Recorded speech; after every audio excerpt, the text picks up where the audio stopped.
દિલની ધડકન વધી ગઈ હશે ને આજે તો લાગે છે એકાદ ધડકન તો પક્કું ચૂકાયા જ ગઈ હશે. વિચારોનો તો વંબળો ફરતા હશે અને યાર શું થશે કાલે, શું કરીશ? હજી તો મારા 3 ટોપિકનું રિવિઝન બાકી છે, પીવાયક્યુ સોલ્વ કરવાના બાકી છે, મૂક ટેસ્ટ બાકી છે. મારા ભાઈબંધે પહેલી બુક સોલ્વ કરી લીધી, હજુ તો મારે ડાઉટ પણ સોલ્વ કરવાના બાકી છે. અરે બસ યાર, બસ કર મેરી જાન, કેટલું ટેન્શન લઈશ? બિલીવ મી, આ ટોપરને પણ ક્યારેય 100% સિલેબસ પૂરો નથી થતો. છેલ્લે કંઈક તો છૂટી જ જાય છે. તો તું શેની ચિંતા કરે છો? સફળતાની ચિંતામાં પેપરને તું અત્યારે બરબાદ કરે છે. તું યાર મારો શેર છે, ખરેખર કહું છું. બધું તને યાદ આવશે. તું બસ ખુદના ઉપર ભરોસો કરતા શીખ.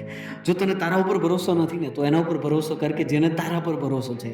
અને મને તારા પર 110% ભરોસો છે કે તું તારું 110% આપીને આવવાનો છો. રિઝલ્ટ બી ધી બેસ્ટ આવવાનું છે. ક્યારેય પણ શંકા જાય છે ને, તો એક વખત જે છે મા બાપનો ચહેરો યાદ કરજે, એની આંખોની ચમકની યાદ કરજે કે સિલેક્શન પછી એની આંખોની ચમક કેવી હશે, એની આંખોની રોનક કેવી હશે. ત્યારે ચમક એ રોનક આપવાવાળો વ્યક્તિ એટલે તું પોતે છો. તું ઘરનો સિતારો છે. કામયાબી વિરાસતમાં નથી મળી આપણને. કામયાબી માટે આપણે જે છે મહેનત કરી છે. And you did it very well. All the very best for the exam.